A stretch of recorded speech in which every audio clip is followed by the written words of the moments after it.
वहीं मुख्यमंत्री पुष्कर सिंह धामी ने देहरादून में बैडमिंटन प्रतियोगिता की शुरुआत की। प्रतियोगिता में यूपीसीएल, बीएचईएल, पुलिस, शिक्षा समेत कई विभाग भी शामिल हो रहे हैं। प्रतियोगिता 19 दिसंबर तक चलेगी। तो देखिए, प्रतियोगिता में कई विभागों के खिलाड़ी शामिल हो रहे हैं और उत्साहवर्धन करने के लिए जब प्रतियोगिता की शुरुआत हुई तो पुष्कर सिंह धामी ने भी यहां पर बैडमिंटन खेला है, जिसकी ये तस्वीरें सामने आई हैं।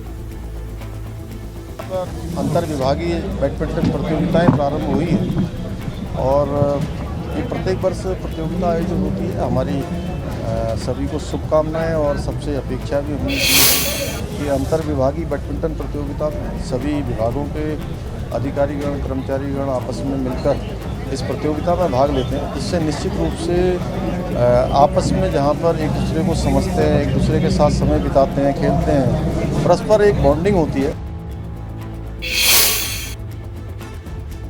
और अब बात रुड़की की, उस खबर की जिसमें एक खाकपति बच्चा करोड़पति बन गया। कहते हैं जब किस्मत मेहरबान होती है तो इंसान फर्श से अर्श पर पहुंच जाता है। ऐसा ही कुछ हुआ है रुड़की के पिरान कलियर में बेसहारा घूमने वाले एक मासूम बच्चे के साथ। कुछ दिनों तक वो बच्चा लावारिस की तरह घूमता रहा। उसे अपना पेट भरने के लिए काम करना पड़ता था। आज वो करोड़पति हो गया है। दरअसल 4 साल पहले बच्चे की मां कलियर आई थी, मगर उस समय बच्चा अपनी मां से बिछड़ गया था।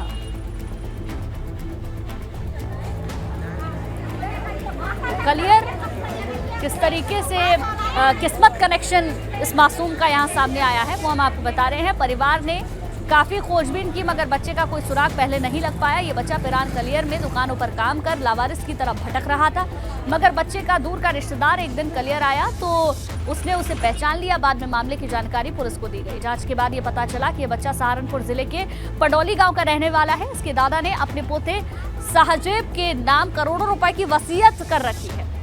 तो ये बच्चा कुछ दिन पहले तक लावारिस था, उसके पास खाने तक के लिए पैसे नहीं थे और आज वो करोड़ों का मालिक बन चुका है।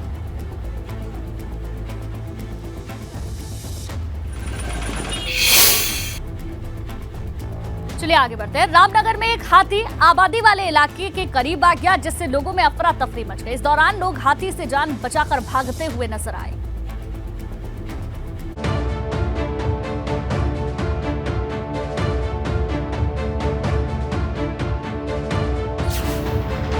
लगता है कि इस गजराज का मूड आज ठीक नहीं है, तभी तो वो जंगल से निकलकर आबादी वाले इलाके में आ पहुंचा है।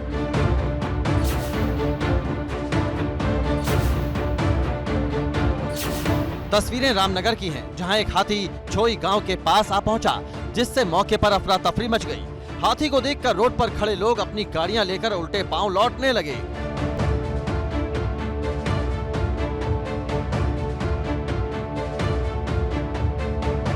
एक बार के लिए तो लगा कि ये हाथी किसी के ऊपर अटैक कर देगा, इसीलिए कार सवार अपनी गाड़ियां बैक गियर में डालकर पीछे हटाने लगे।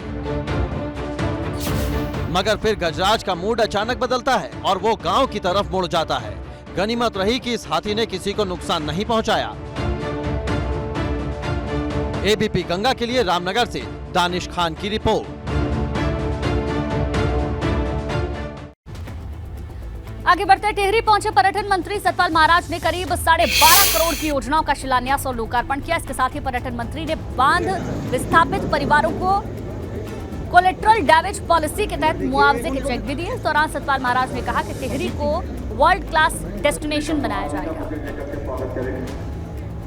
विस्थापितों को तो पैसा मिलेगा और निश्चित रूप में वो अपने आगे बढ़ पाएंगे, अपने को स्थापित कर पाएंगे।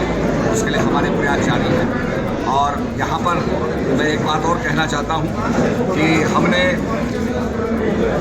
25 जुलाई 2019 के पूर्व जिन व्यक्तियों को 2 या इससे अधिक संतानें हैं, वे सभी पंचायत चुनाव में भाग लेने के लिए योग्य हमने घोषित।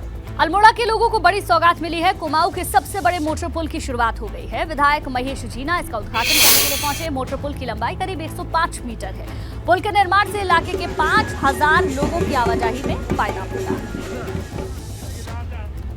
देखिए, कुमाऊं के लोगों के लिए बड़ी सौगात है। और जब उद्घाटन किया गया उस दौरान की तस्वीर हम आपको दिखा रहे हैं। विधायक महेश जीना को आप इन तस्वीरों में देख सकते हैं, जहां पर बड़ी सौगात कुमाऊं के लोगों को मिली। वहीं हरिद्वार के ज्वालापुर में प्राइमरी स्कूल जर्जर हालत में है। ज्वालापुर क्षेत्र के प्राइमरी स्कूल नंबर 12 और नंबर 5 की इमारत जर्जर हो चुकी है। स्कूल की छत पूरी तरीके से क्षतिग्रस्त है। ऐसे में बच्चे पेड़ के नीचे बैठकर पढ़ाई करने को मजबूर हैं। तो जर्जर इमारत में प्राइमरी स्कूल चल रहा है और ऐसा पहला मौका नहीं है। इस तरीके की तस्वीरें अलग अलग जगह से सामने आती रही हैं और एक बार फिर से हरिद्वार से यही तस्वीरें मिली है। दिसंबर महीने में अक्सर पहाड़ों में बर्फबारी होने लगती है, मगर इस बार बर्फबारी नहीं हुई है। यमुना घाटी में भी अभी तक बर्फ नहीं गिरी है। बर्फबारी न होने से पाला गिर रहा है, जिससे सुबह और शाम के समय काफी ठंड रहती है। यमुना घाटी में इन दिनों न्यूनतम तापमान 8 डिग्री तक पहुंच गया है। ठंड दूर करने के लिए लोग अलाव का सहारा ले रहे हैं।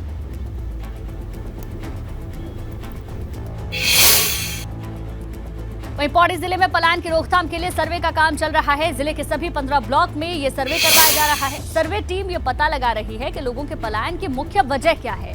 आपको बता दें, जिले के 91 गांव में 50% आबादी पलायन कर चुकी है, जबकि 50% आबादी ही गांव में निवास करती है। तो पलायन को लेकर सर्वे किया जा रहा है। पौड़ी से खबर आपको बता दें और उससे जुड़ी हुई जानकारी भी जुटाई जा रही है।